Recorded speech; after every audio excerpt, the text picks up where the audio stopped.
오신 하나님의 은혜와 역사가 저와 여러분들 가운데 차고 넘치길 원합니다. 아멘. 하나님께서 이 시간 저희들과 함께 하시사 하나님의 말씀이 들려지게 하실 것입니다.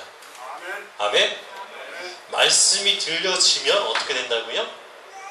말씀이 들려지면 순종하게 되어 있습니다. 왜 순종하지 못하고 왜 방황하며 왜 하나님의 말씀을 이루지 못하느냐 하면요, 하나님의 말씀으로 들려지지 않기 때문입니다. 바로 하나님의 말씀으로 들려지지 않게 되면요, 무엇이 개입되게 되느냐? 나의 생각과 나의 사상이 그 말씀 가운데 개입하게 됩니다. 그래서 말씀을 어떻게 판단하느냐? 나의 입맛에 맞는 말씀만 골라서 듣는다는 것입니다. 그런데 그것을 하나님이 원하시는 게 아니라요, 말씀은요, 하나님의 말씀으로 들려질 때 역사하게 되어 있습니다. 아멘? 하나님의 말씀으로 들으시기 바랍니다. 아멘. 여러분, 무더운 여름 하면 생각나는 게 무엇입니까? 무더운 여름. 저는요, 지난주에 굉장히 더웠습니다. 지난주에 저 전단지를 가지고서 이렇게 낮에 나가봤어요. 낮에 나가봤는데요, 몇 분을 만났을까요? 여러분, 10명도 채 안 됩니다. 길거리에서 10명도 채 안 됩니다. 그리고 오전에 8시 반쯤에 학교 앞에 가서 전도하는데 학교의 학생들도 더워서 학교를 안 오더라고요. 와, 굉장한 놀라운 사태가 벌어지고 있었어요. 그런데요, 무더위, 찜통더위, 딱 그것을 생각하면 어떠한 것이 생각나냐 하면, 저는요, 계곡이 생각납니다. 계곡이요. 그래서 너무 부러워요. 우리 권사님 너무 부러웠습니다. 솔직히 집사님 너무 부러웠어요. 권사님이랑 집사님은 계곡에 한번 가시면 거의 매일 가셨죠. 지난주에 매일 가셨는데, 계곡에 한번 가시면 아침에 가셔서 저녁이 다 돼서 돌아오십니다. 근데 그게 너무 부러운 거예요. 솔직히 저는 아주 시원한 계곡물에 발을 담고 싶었습니다. 그리고요, 바닷가에서 수영은 못합니다. 수영 굉장히 잘하는 사람도 있겠지만 저는 수영 굉장히 못합니다. 그런데도 바다에 가서, 해변가에 가서 막 물가에 들어가서 놀고 싶은 것, 그런 것이 저의 심정이었습니다. 여러분, 그렇지 않습니까? 맞아요. 그래서 휴가지를 다 대부분 여름이 되면 어디를 가느냐? 바다로 가거나 또한 강으로 가거나 계곡으로 갑니다. 간혹 가다가 산으로 가시는 분들이 계십니다. 그런데 산에 가시는 분들도 무엇을 보며 굉장히 즐거워하느냐? 산 옆에 흐르는 개울을 보면 굉장히 즐거워합니다. 그리고 내려가고 싶어 하시고 물에 발을 담그고 싶어 하십니다. 그게 사람의 심리예요. 왜냐하면요, 사람이 그럼 왜 무덥게 되면, 덥게 되면 물을 찾게 되느냐? 갈증을 느끼기 때문입니다.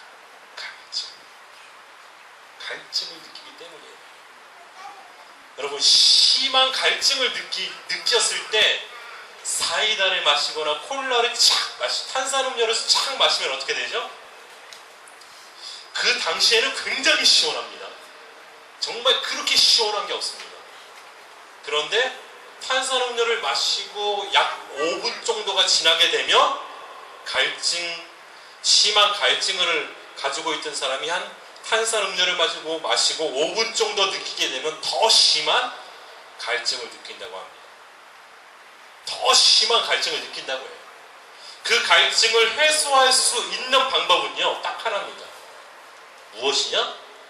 물을 마시는 것입니다. 물을 마시는 거예요. 간혹가다 선전에서는 이렇게 말하죠. 물보다 흡수가 빠릅니다. 포카리 땡땡땡. 물보다 흡수는 빠르겠지만 그래도 갈증은 해소할 수 없다는 것입니다. 갈증은 무엇으로만 해소할 수 있느냐? 바로 물로만 해소할 수 있습니다.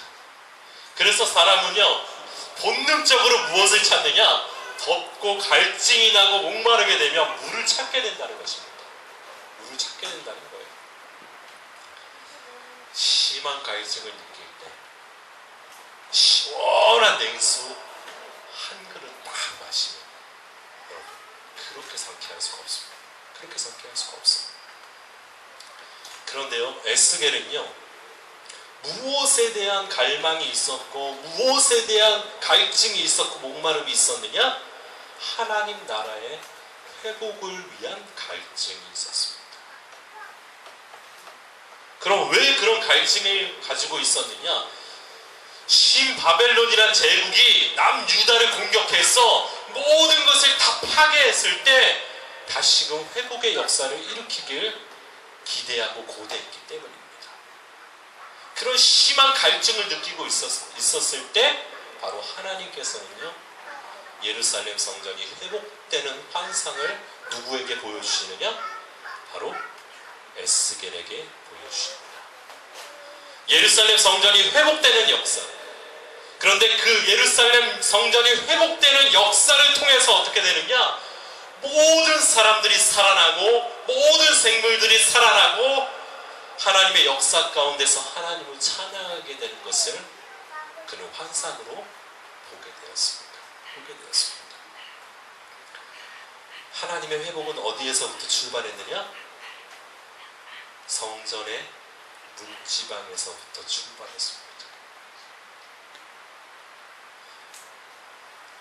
성전의 문지방에서부터 출발한 하나님의 놀라운 회복의 역사는요, 바로 그 문지방에서 흘러나온 물이 어떻게 됩니까? 생명수가 되어서 그 물이 가는 곳곳마다 어떻게 되느냐? 모든 생물들이 되살아나는 역사가 일어나게 되었습니다. 죽어있던 쓸모없던 모든 것이 회복되어지는 역사. 어디서부터 출발했다고요? 성전에서부터 출발했습니다. 성전에서부터 출발했습니다. 그럼 우리의 신앙은 어디에서부터 출발할까요? 어디에서부터 출발하죠? 교회에서부터 출발합니다. 그래서 교회가 중요한 것입니다.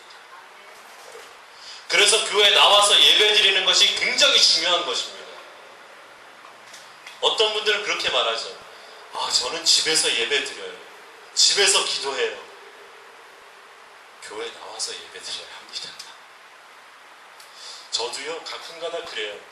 너무 피곤할 때 새벽 예배 집에서 드렸으면 좋겠어요. 그런데 어떻게 해야 될까요? 교회 나와서 드려야 합니다. 사모님과 저와 단둘이 드릴지라도 교회 나와서 복장을 갖추고 예배를 드립니다. 누구 때문에 예배를 드릴까요? 사람들에게 보이기 위해서 예배를 드릴까요? 아니요. 하나님께 예배하는 것이기 때문입니다. 저는 그래서 너무나 자랑스럽습니다. 사모님과 단둘이 드리지만 너무나 자랑스럽습니다. 왜요? 창문을 열고 드리는데 제 기도하는 소리가 밖에 들린대요. 저는 몰랐어요. 들립니까? 예. 저쪽 앞에 있는 빌라까지 들린대요. 학원까지도 들리고. 그래서 조금 목소리를 낮춰서 기도하기로 했습니다. 그런데요, 예배는요, 어디에서부터 하나님의 축복이 시작되느냐? 교회에서부터 출발한다는 것입니다. 그럼 왜 교회에서부터 하나님의 축복, 회복이 시작될까요? 여러분, 제가 말씀을 드렸죠. 무엇입니까?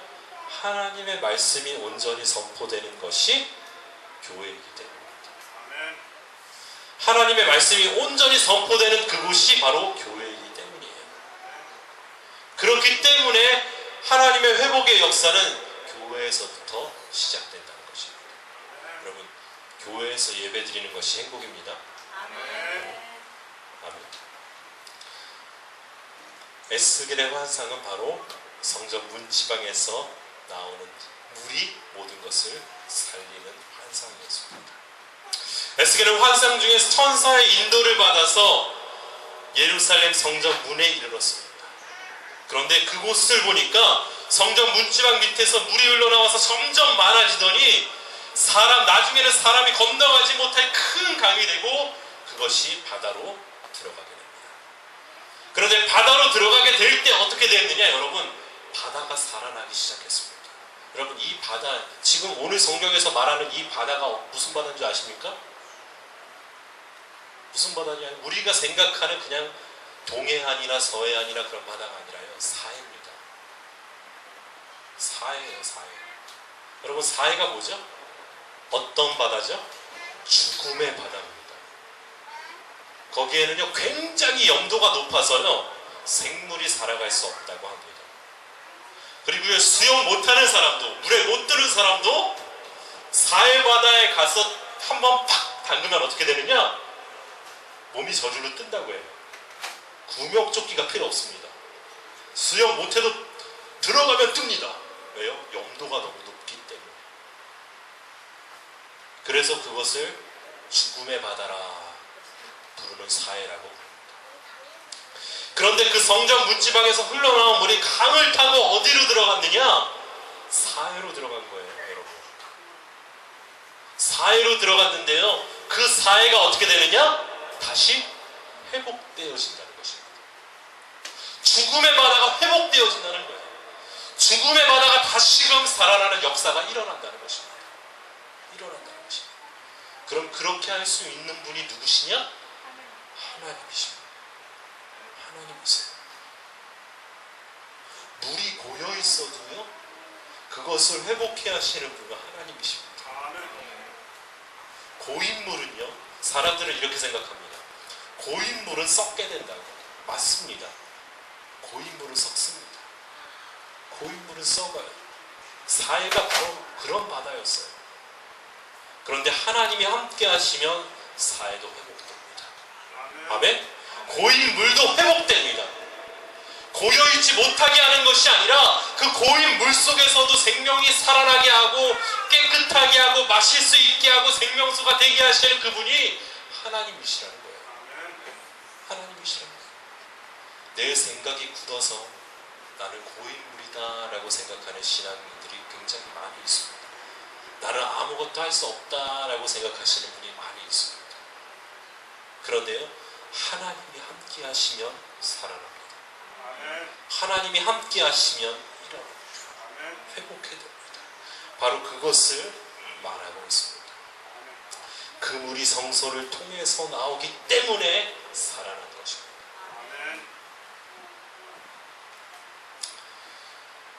물이 흐르는 곳마다 살아나는 역사, 그것은 하나님의 역사입니다. 하나님의 은혜입니다. 그럼 물을, 성전에서 나오는 물을 볼 때에 우리는 무엇을 생각할 수 있느냐? 이것이 오직 하나님의 은혜라는 것입니다. 우리가 성전에서 나오는 물을 위해서 기도한 적이 있습니까? 아니요. 기도하지 않았어요. 에스겔도 그것을 기도하지 않았습니다. 단지 회복을 위해서 기도했고 갈망했을 뿐인데, 하나님은요 성전에서 우리는 물을 통해서 역사하셨습니다. 오로지 무엇이었느냐? 하나님의 은혜였다는 것입니다. 성전에서 물이 나오는 것, 그것조차 누구의 은혜다? 하나님의 은혜라는 것입니다. 하나님의 은혜로 말미암아서 회복되어지는 겁니다. 하나님의 은혜로 말미암아서 평안을 누리게 되는 것입니다. 하나님의 은혜로 말미암아 생명 가운데 살아갈 수 있게 되는 것입니다. 여러분, 우물가의 여인, 우물가에 있던 사마리아 여인이 누구를 만납니까? 예수님을 만납니다. 예수님을 만나는데요, 예수님께서 무엇이라고 말씀하시느냐? 내가 주는 이 물을 마시는 자마다 영원히 목마르지 아니할 것이다 라고 말합니다. 내가 주는 이 물을 마시는 자마다 영원히 목마르지 아니할 것이다. 네가 난 12시에 사람이 아무도 다니지 않는 이 시간에 이 우물에 와서 물을 뜨는데, 이 물을 마시는 자, 이 물을 마시는 자는 목마를 것이나 내가 주는 물은 그 속에서 영생하도록 솟아나는 샘물이 되리라. 그럼 예수님이 주신 물은 무엇입니까? 예수님이 말씀하신 물은 무엇입니까? 예수님이 그 여인에게 이 물을 마시면 영원히 목마르지 않고 샘물이 된다고 하셨는데 영원히 솟아나는 샘물이 하셨던 그 물은 무엇입니까? 여러분 무엇일까요? 바로 예수님입니다. 예수님. 바로 그 물은 예수님이었습니다. 예수님의 사랑이었고 예수님의 구원이셨고 예수님의 십자가였고 바로 예수님 자신이셨습니다. 그래서 사마리아 여인에게 자신 있게 말할 수 있었던 거예요. 왜요? 그 물이 지금 나와 함께하고 있고 그 물이 지금 당신과 함께하고 있고 당신이 보고 듣는 그 모든 것이 바로 자기 자신이라는 것입니다. 바로 예수님의 생명의 물이십니다. 예수님이 가는 곳곳마다 그럼 어떤 역사가 일어났습니까? 살아나는 역사가 일어납니다. 예수님이 가는 곳곳마다 살아나는 역사가 일어납니다.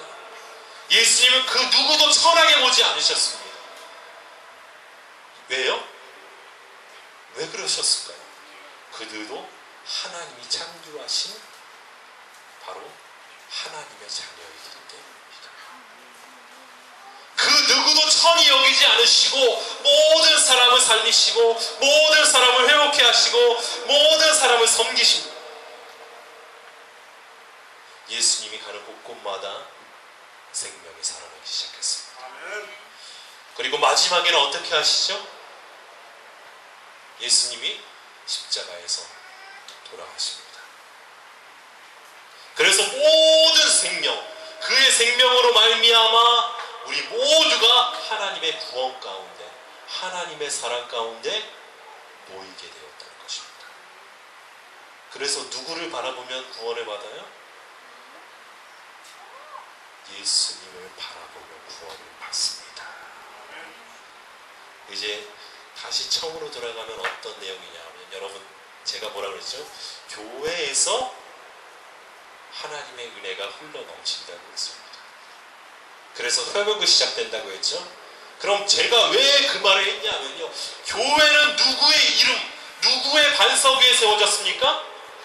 예수 그리스도라는 반석 위에 세워졌다는 것입니다. 그렇기 때문에 하나님께서는 무엇을 말씀하시고 있느냐? 성전에서 흐르는 물을 말씀하시는 것입니다. 그 어떤 것도 회복시킬 수 없지만 예수 그리스도의 능력으로 예수 그리스도의 구원으로 회복할 수 있다는 것입니다. 그것을 누구에게 보여주셨냐?